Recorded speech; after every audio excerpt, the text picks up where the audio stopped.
출애굽기 24장 1절에서 11절까지 말씀 우리 함께 읽겠습니다.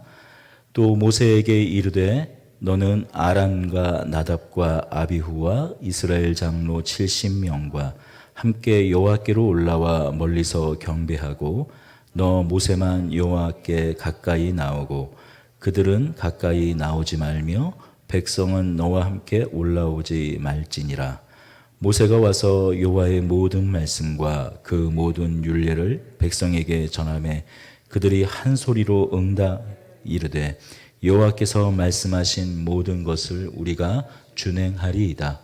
모세가 여호와의 모든 말씀을 기록하고 이른 아침에 일어나 산 아래 제단을 쌓고 이스라엘 12지파대로 12기둥을 세우고 이스라엘 자손의 청년들을 보내어 여호와께 서로 번제와 화목제물을 드리게 하고 모세가 피를 가지고 반은 여러 양푼에 담고 반은 제단에 뿌리고 언약서를 가져다가 백성에게 낭독하여 듣게 하니 그들이 이르되 여호와의 모든 말씀을 우리가 준행하리이다. 모세가 그 피를 가지고 백성에게 뿌리며 이르되 이는 여호와께서 이 모든 말씀에 대하여 너희와 세우신 언약의 피니라. 모세와 아론과 나답과 아비후와 이스라엘 장로 70인이 올라가서 이스라엘 하나님의 분을 보니 그의 발 아래에는 청옥을 편듯하고 하늘과 같이 청명하더라. 하나님이 이스라엘 자손들의 존귀한 자들에게 손을 대지 아니하셨고 그들은 하나님을 뵙고 먹고 마셨더라. 아멘. 우리 출애굽기 이 24장 말씀을 책근으로 이렇게 껴두고 우리 이어서 누가복음 22장 17절에서 20절까지 말씀 읽겠습니다. 누가복음 22장 17절에서 20절까지 말씀 읽겠습니다. 함께 읽겠습니다. 이에 잔을 받으사 감사하기도 하시고 이르시되 이것을 갖다가 너희끼리 나누라. 내가 너희에게 이르노니 내가 이제부터 하나님 나라가 임할 때까지 포도나무에서 난 것을 다시 마시지 아니하리라 하시고 또 떡을 가져 감사하기도 하시고 떼어 그들에게 이르시되 이것은 너희를 위하여 주는 내 몸이라. 너희가 이를 행하여 나를 기념하라 하시고 저녁 후에 먹은 후에 잔도 그와 같이 하여 이르시되 이 잔은 내 피로 세우는 새 언약이니 너희를 위하여 붓는 것이라. 아멘. 오늘 출애굽기 24장 말씀과 누가복음 22장에 예수님께서 유월절 제자들과 함께 만찬을 나누었던, 우리가 이후에는 그 만찬을 성만찬이라고 하는데 성만찬을 나누셨던 두 부분의 말씀을 나누었습니다. 먼저 좀 출애굽기 24장 말씀을 나누려고 합니다. 우리가 먼저 읽은 이 출애굽기 24장 말씀은 우리가 성경에서 언약 체결식과 언약 식사라고 부르는 내용입니다. 이는 출애굽기 19장부터 이어진 내용의 정점이 있습니다. 출애굽기 19장, 우리 출애굽기 24장을 읽었지만 그래도 출애굽기 19장을 한번 살펴보겠습니다. 1절부터 이렇게 말씀합니다. 이스라엘 자손이 애굽 땅을 떠난 지 3개월이 되던 날 그들이 시내 광야에 이르느니라. 하나님께서 이스라엘 백성을 애굽에서 건져내신 후에 3개월이 지나 시내 광야에 이르렀습니다. 시내 광야에 이르렀을 때 하나님께서 모세를 불러내셔서 왜 이스라엘 백성들을 애굽에서 건져내셨는지, 인도해 내셨는지 그 목적과 이유를 이렇게 말씀하십니다. 5절과 6절이에요. 19장 5절과 6절입니다. 우리가 너무나 잘 알고 있는 말씀이죠.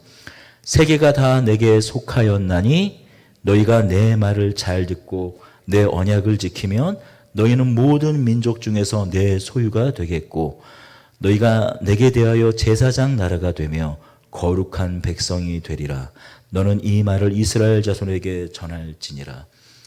하나님께서 이스라엘 백성들을 애굽에서 건져내시고 이끌어내신 이유와 목적에 대해서 너희는 내 소유가 되겠고 제사장 나라가 될 것이며 또 내 백성이 될 것이다 라고 말씀합니다. 거룩한 나의 백성이 될 것이다 라고 말씀하세요. 하나님 나라, 오늘 19장 본문의 말씀에 비춰보면 곧 제사장 나라, 세상의 모든 민족이 다 나의 것이지만 특별히 너희는 보석과 같은, 가장 아름다운 빛나는 보석과 같은 나의 소유가 되어서 세상 열방들을 나에게로 인도하여 내는, 너희들과 마찬가지로 나에게로 이끌어내는 제사장, 다리를 놓는 제사장 나라가 될 것이다. 이렇게 말씀하시면 6절에서 이렇게 너희가 내게 대하여 제사장 나라가 되며 거룩한 백성이 되리라. 너는 이 말을 이스라엘 자손에게 전할지니라. 이렇듯 하나님께서 이스라엘 백성들을 애굽에서 건져내신 이유와 목적을 말씀하셨는데, 한 가지 하나님과 이스라엘 백성들과의 관계 속에서 지켜야 할 것이 있다고 말씀하셨어요. 바로 내 언약을 너희는 지켜야 한다고 말씀하셨습니다.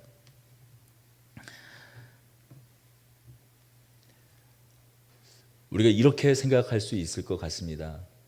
하나님과 또 제사장 나라의 거룩한 백성으로서 살기 위해서는, 그러나 하나님께서 주신 그 언약을 지켜야 한다, 마치 좀 조건으로 읽혀질 수 있는 그런 언약을 지켜야 한다. 달리 말하면 우리가 율법이라고 말하는 그것을 지켜야 한다라고 또 모세에게 말씀합니다. 그리고 이어서 이제 20절부터 나오는 것이 무엇입니까?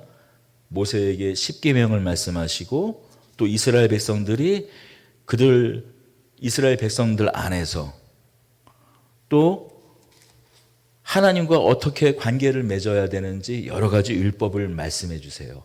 언약을 말씀해 주세요. 지켜야 될 하나님의 말씀을 말씀해 주세요. 그리고 등장하는 것이 24장입니다. 내 언약을 지키면 너희는 내 소유가 될 것이며 거룩한 제사장 나라가 될 것이며 내 백성이 될 것이다. 나는 너희의 하나님이 되고 나는 너희의 왕이 되고 너희는 내 백성이 될 것이다. 이렇게 말씀하신 후에 드디어 이 언약을 놓고 하나님과 이스라엘 백성들이 언약을 체결하는 겁니다. 이 언약을 체결하는 방식이 좀 독특하죠. 어떻게 합니까? 모세가 시내산에 올라가서 모든 이스라엘 백성들은 시내산 앞에 서고 장로들은 또 시내산의 한 중턱, 어디쯤인지 정확하게 알 수는 없지만 어떤 한 중턱까지 올라오고, 그리고 이 제단은 이 하나님이 계신 곳 그 앞에서 제단을 쌓고 어떻게 합니까?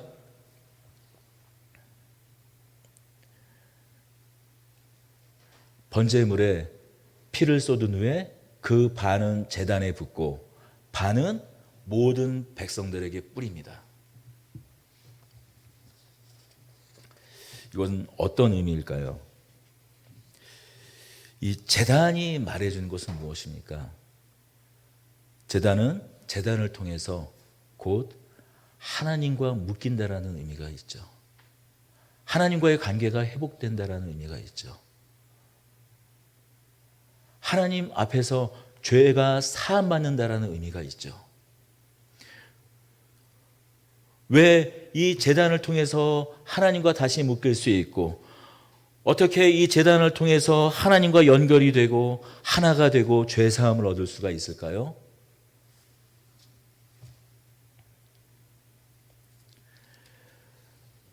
바로 희생 제물을 통해서입니다. 앞서서 제가 이렇게 말씀드렸습니다. 너희가 내 언약을 지키면 너희가 내 언약을 지키면 너희는 나의 소유가 되겠고 거룩한 제사장 나라가 될 것이며 나의 백성이 될 것이다라고 말씀하셨어요. 마치 조건처럼 하나님의 언약에 대해서 말씀하셨어요. 하지만 우리는 너무나 잘 알고 있습니다. 그 하나님의 언약, 하나님과의 맺은 그 약속, 하나님의 말씀을 우리가 온전히 이스라엘 백성들이 지킬 수 있을까요? 없을까요? 우리는 너무나 잘 알고 있어요. 지킬 수 없음을 잘 알고 있습니다. 하나님께서는 그 언약, 그 말씀, 하나님의 율법을 이스라엘 백성들이 결국에는 지킬 수 없을 것을 알면서 왜 그런 조건을 그러면 내걸으신 걸까요? 그것은 다만 조건이 아니라, 다만 의무가 아니라 하나님과의 관계 속에서 하나님과 온전한 관계가 맺어지면 하나님의 온전한 백성으로 살아갈 때 자연스럽게 흘러나올 삶의 양식이기 때문입니다. 드러나는 삶의 모습이기 때문이에요. 그것은 다만 조건과 어떤 의무가 아니라 제사장 나라로 사는 그의 나라 그의 백성이라면 너무나도 자연스럽게 흘러나올 삶의 모습들이지만 결국 그 모습들이 드러날 수 없다라는 것을 하나님은 알고 계셨습니다. 바로 그래서 제단이 필요했던 것입니다. 제단의 희생제물을 통해서 하나님과의 관계가 다시 회복되는 그런 일들이 필요했던 것입니다. 그런데 그에 앞서서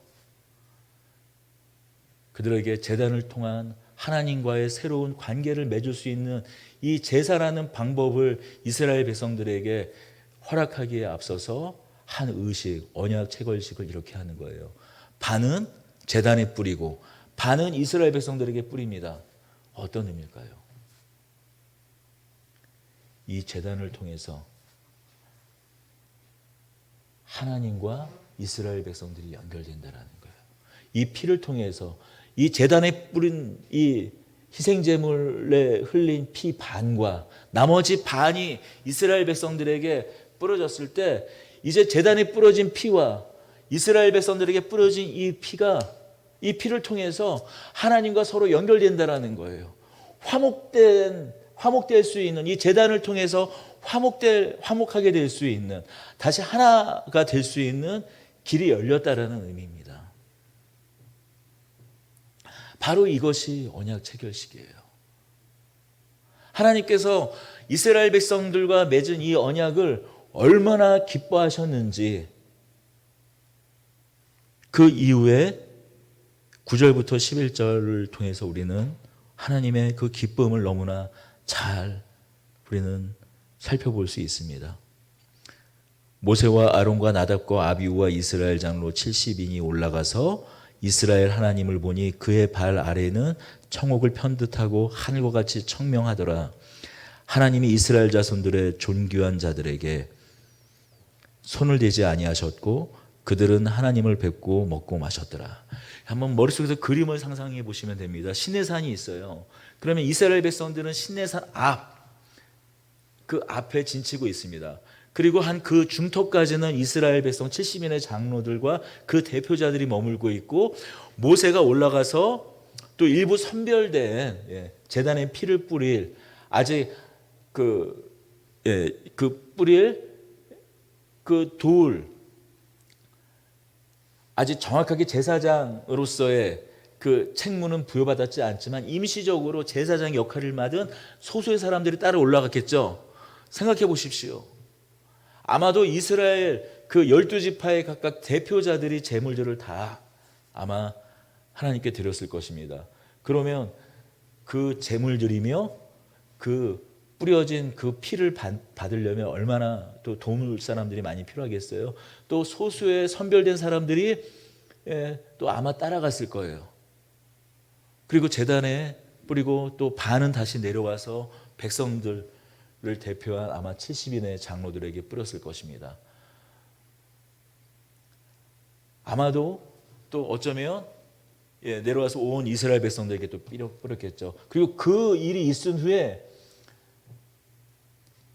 이스라엘의 존귀한 자들 장로들을 제단 앞으로 다시 데리고 와서 함께 식사를 나눴다고 하고 있어요. 누구와 함께 식사를 나눈 건가요? 하나님과 함께 먹고 마셨다고 하고 있어요.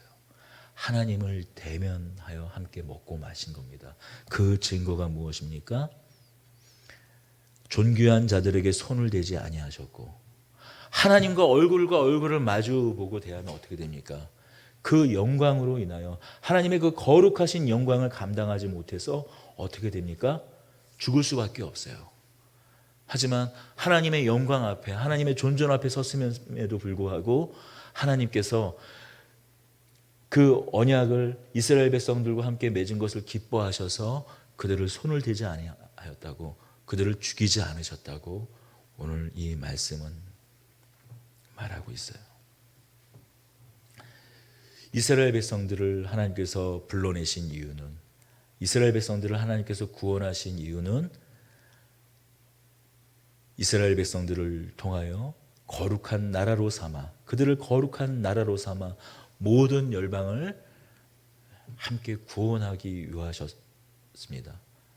그래서 한 샘플과 같은 하나님과 온전한 관계를 누리며 하나님의 백성으로 사는 사람들은 어떠한 지극한 복락의 삶을 사는지 보여주는 제사장 나라, 제사장 민족, 하나님이 왕 되시고 그들은 그의 백성, 그의 자녀들이 되어서 살아가는 자들로 이스라엘 백성들을 부르셨어요. 그리고 그들의 연약함 또한 아시기에 그들에게 제단을 통해서 온 이스라엘 백성들과 그 피를 통하여 묶이시는 그 언약을 체결하셨습니다. 그래서 그 피를 어떤 피라고 말하고 있습니까? 8절입니다. 24장. 모세가 그 피를 가지고 백성에게 뿌리며 이르되 이는 여호와께서 이 모든 말씀에 대하여 너희와 세우신 어떤 피라고요? 언약의 피라고 말씀하고 계세요.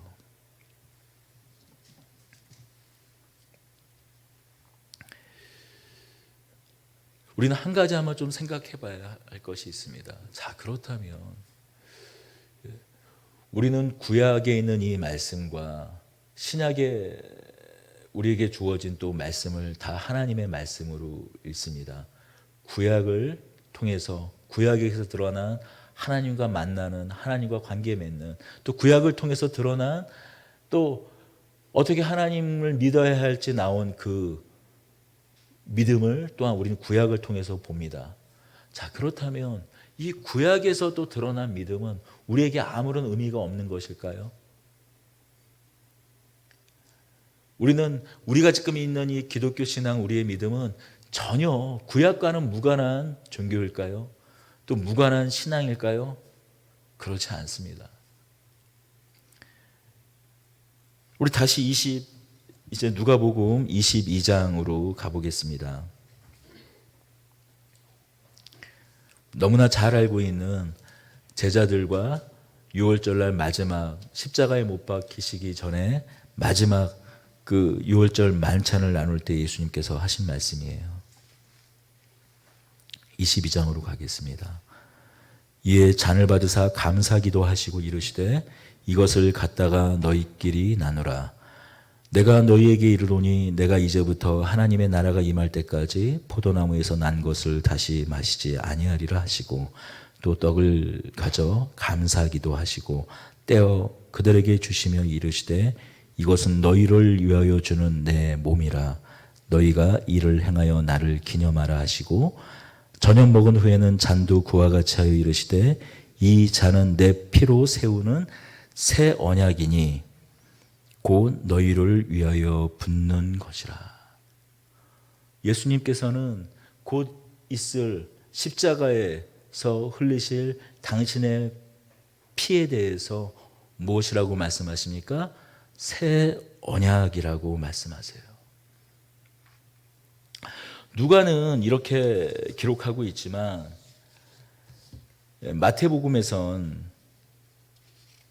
마태복음에서는 조금 다른 식으로 이야기를 하고 있습니다.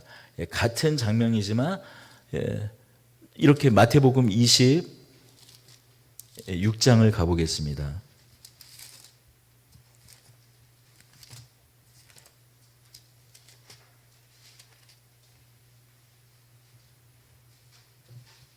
26장 26절에서 28절을 읽겠습니다. 26장 26절에서 28절 읽겠습니다. 그들이 먹을 때에 예수께서 떡을 가지사 축복하시고 떼어 제자들에게 주시며 이르시되 받아서 먹으라 이것은 내 몸이라 하시고 또 잔을 가지사 감사하기도 하시고 그들에게 주시며 이르시되 너희가 다 이것을 마시라 이것은 죄 사함을 얻게 하려고 많은 사람을 위하여 흘리는 나의 피 곧 언약의 피니라. 마태복음, 누가복음에서는 그것을 좀 더 풀어서 새 언약이라고 말씀을 하시고 예수님 당신께서 흘리실 그 피, 함께 십자가에 돌아가시기 전에 당신의 십자가에 돌아가시며 흘리실 그 온 물과 피를 쏟으실 그 피를 미리 말씀하시며 이 잔을 들어 이 잔을 먹고 떡을 마시는 것에 대해서 이렇게 말씀하시는 거예요. 내가 흘리는 이 피는 이것은 죄사함을 얻게 하려고 많은 사람을 위하여 흘리는 바 나의 피 언약의 피라고 말씀하세요. 예수님께서 이 언약의 피라고 말씀하셨을 때는 무엇을 염두에 두고 말씀하시는 걸까요? 바로 출애굽기 24장 8절의 말씀을 염두에 두고 그 말씀이 이제 이전에는 제단에서 흘릴 희생제사를 통해 흘릴 피를 통하여서 먼저 언약 체결을 할 때 반은 제단에 반은 이스라엘 백성들을 통하여 흘려질 그 피를 약속으로 세웠기 때문에 이제 앞으로 제단에서 흘리는 모든 피는 이 제단과 연결될 이스라엘 백성들이 용서받는 그런 일들이 일어나는 것처럼 이제 예수님께서 흘리실 이 피, 찢기실 그 살을 통해서 어떻게 해요?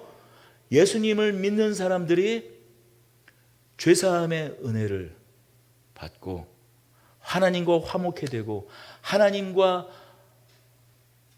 언약 백성이 되는 일들이 일어난다라고 예수님은 말씀하시는 거예요. 이전 그 일들이 그림자였다면, 그것이 모형이었다면 이제 그 실체로서 예수님 당신의 찢기실 그 몸과 그 흘리실 피를 통하여 이것이 성취되고 완성된다라고 말씀하시는 겁니다. 이것을 좀 더 자세히 히브리서 9장 11절에서 24절을 통해서 좀 구체적으로 살펴보겠습니다. 이것은 좀 PPT를 제가 준비했습니다. 히브리서 9장 11절에서 24절 우리 화면을 보고 좀 같이 읽겠습니다.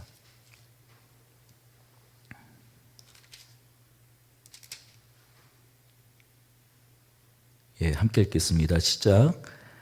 그리스도께서는 장래 좋은 일의 대제사장으로 오사 손으로 짓지 아니한 곳 곧 이 창조에 속하지 아니한 더 크고 온전한 장막으로 말미암아 염소와 송아지의 피로 하지 아니하고 오직 자기의 피로 영원한 속죄를 이루사 단번에 성소에 들어가셨느니라.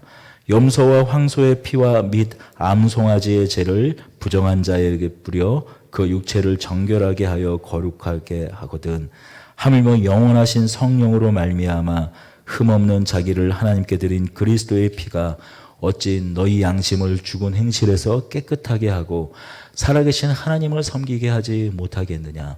이로 말미암아 그는 새 언약의 중보자시니 이는 첫 언약 때 범한 죄에서 속량하려고 주구사 부르심을 입은 자로 하여금 영원한 기업의 약속을 얻게 하려 하심이라. 유언은 유언한 자가 죽어야 되나니 유언은 그 사람이 죽은 후에야 효력 즉 유언하는 자가 살아있는 동안에는 효력이 없으니라. 그러므로 첫 언약도 피 없이 세운 것이 아니니 모세가 율법대로 모든 계명을 온 백성에게 말한 후에 송아지와 염소의 피 및 물과 붉은 양털과 우슬초를 취하여 두루마리와 온 백성에게 뿌리며 이르되 이는 하나님이 너희에게 명하신 언약의 피라 하고 또한 이와 같이 피를 장막과 섬기는 일 쓰는 모든 그릇에 뿌렸느니라. 율법을 따라 거의 모든 물건이 피로써 정결하게 되나니 피 흘림이 없은즉 사함이 없느니라. 예, 두 구절을 더 읽겠습니다. 24절까지 읽겠습니다. 그러므로 하늘에 있는 것의 모형은 이런 것들로서 정결하게 할 필요가 있었으나 하늘에 있는 그것들은 이런 것들보다 더 좋은 제물로 할지니라. 그리스도께서는 참 것의 그림자인 손으로 만든 성소에 들어가지 아니하시고 바로 그 하늘에 들어가사 이제 우리를 위하여 하나님 앞에 나타나시고. 아멘. 앞서서 출애굽기 24장에 있었던 것은 모형과 그림자에 불과하고 그것은 이스라엘 백성들의 그 반복된 죄악으로 말미암아 결국에는 효력이 더 이상 그것을 통하여서는 더 이상 온전케 깨끗하게 되는 일들이 이루어지지 못하였고 결국에 하나님의 약속대로 새 언약의 중보자 예수 그리스도를 세우셔서 그 모형, 그 그림자와 같은 것을 온전히 단번에 영원히 성취하셨다라고 히브리서는 말씀하고 있는 거예요.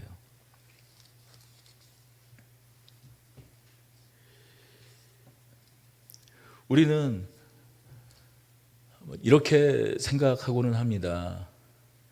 구약 백성, 이스라엘 백성, 예수님이 오시기 전에 백성들의 삶의 내용과 마치 우리들의 삶의 내용이 다를 거라고 생각을 많이 합니다.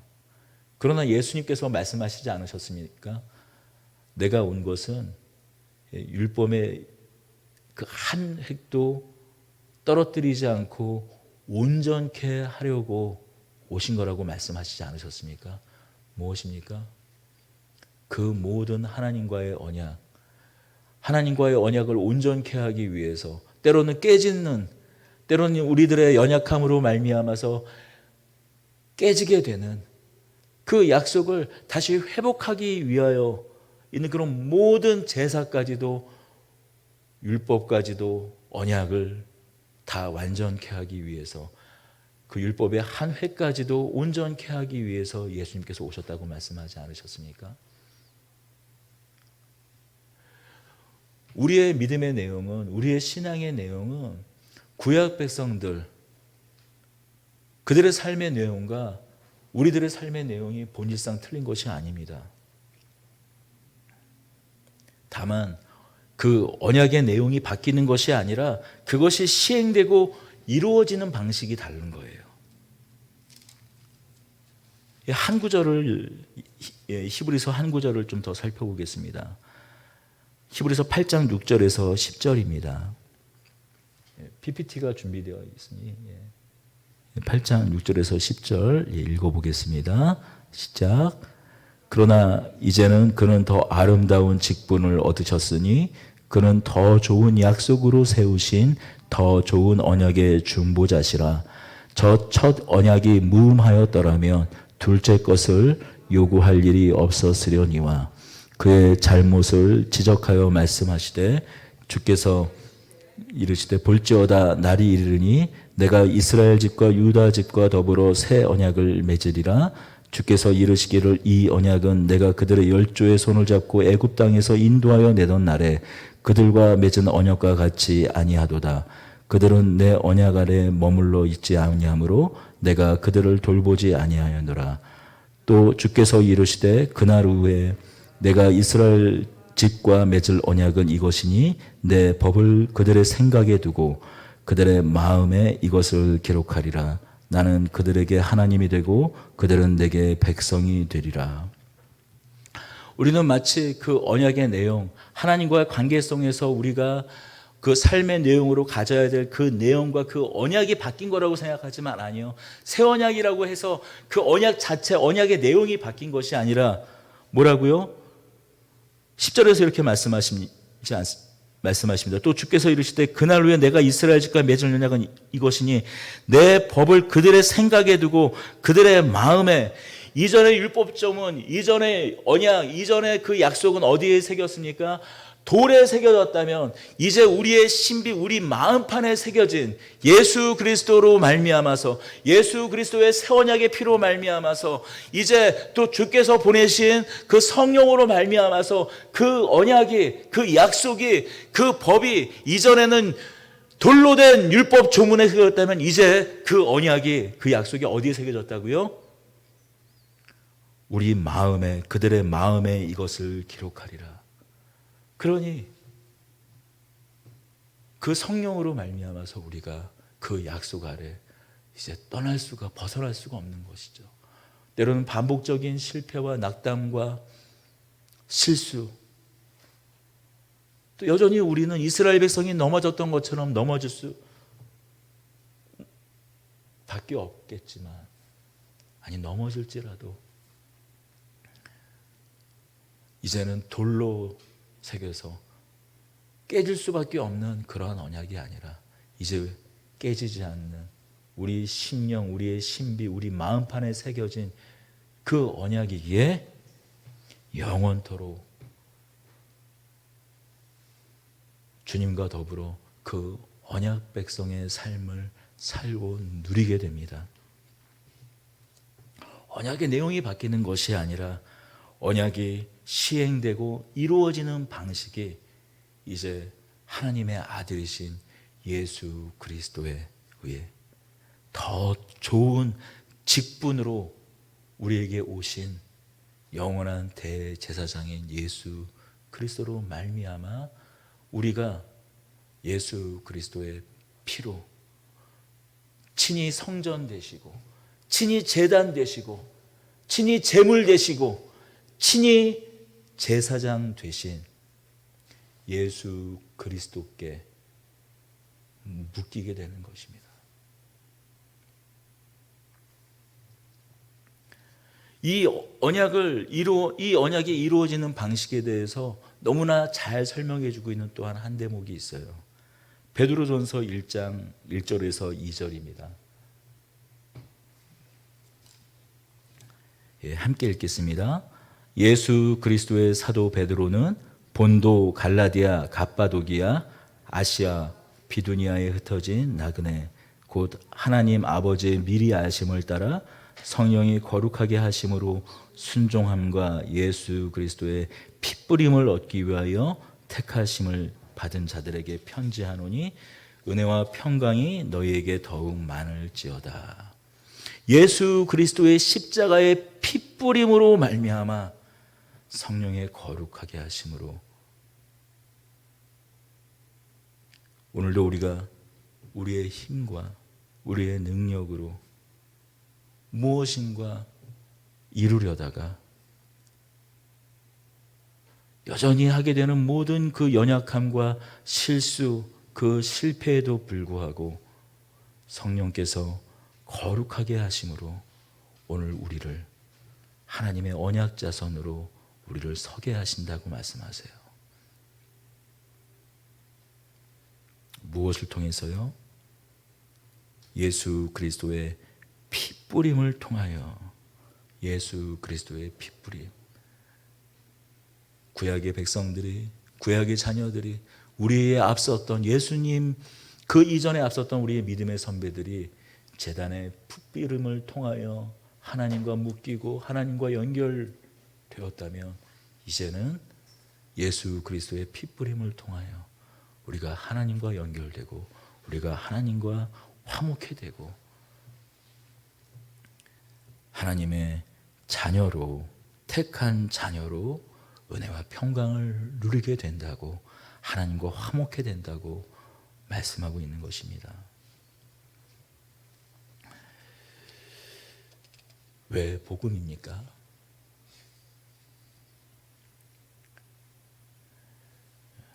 우리로 할 수 없는 것을, 우리의 힘으로, 우리의 능력으로 할 수 없는 것을 하나님께서 하시겠다 하시기에 이것이 복음이 됩니다.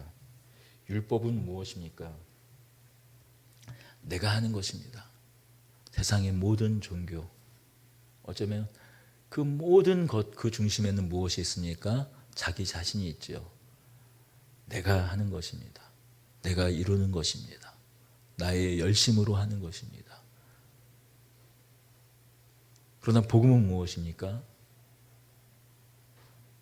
내게로부터 나올 수 없는 것, 나로는 할 수 없는 것, 그것을 하나님께서 하시겠다고, 하나님께서 대신하시겠다고, 하나님의 열심으로, 하나님의 능력으로 하시겠다고 우리에게 말씀하시는 바로 그 선포, 그 언약이 바로 복음 아니겠습니까? 바로 여기서 우리가 우리 안에 깊은, 우리 안에 그 어떤 것으로도 채울 수 없는 샘솟는 생명의 생수가 또 이 세상의 것으로 채울 수 없는, 말할 수 없는 평안, 평강이 오늘 이 베드로후서 말씀과 같이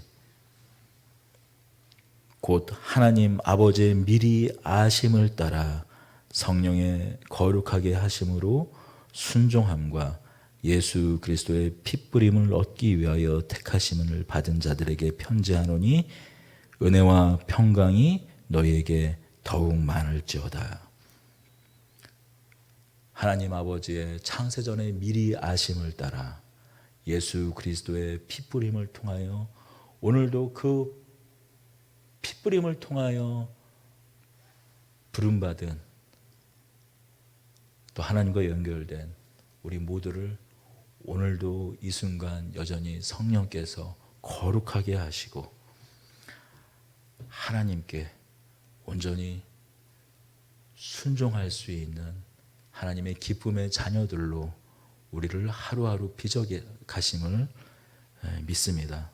오늘 이 은혜, 이 다함이 없는 은혜와 그 평강을 함께 이 성찬을 누리며 함께 주께서 기념하라 하신 떡과 잔을 함께 나누며 주의 핏부림, 단번에 영단번에 드리신 그 영원히 이루신 대제사장의 우리 그리스도의 그 제사 가운데 오늘 성찬으로 함께 나아가기를 원합니다.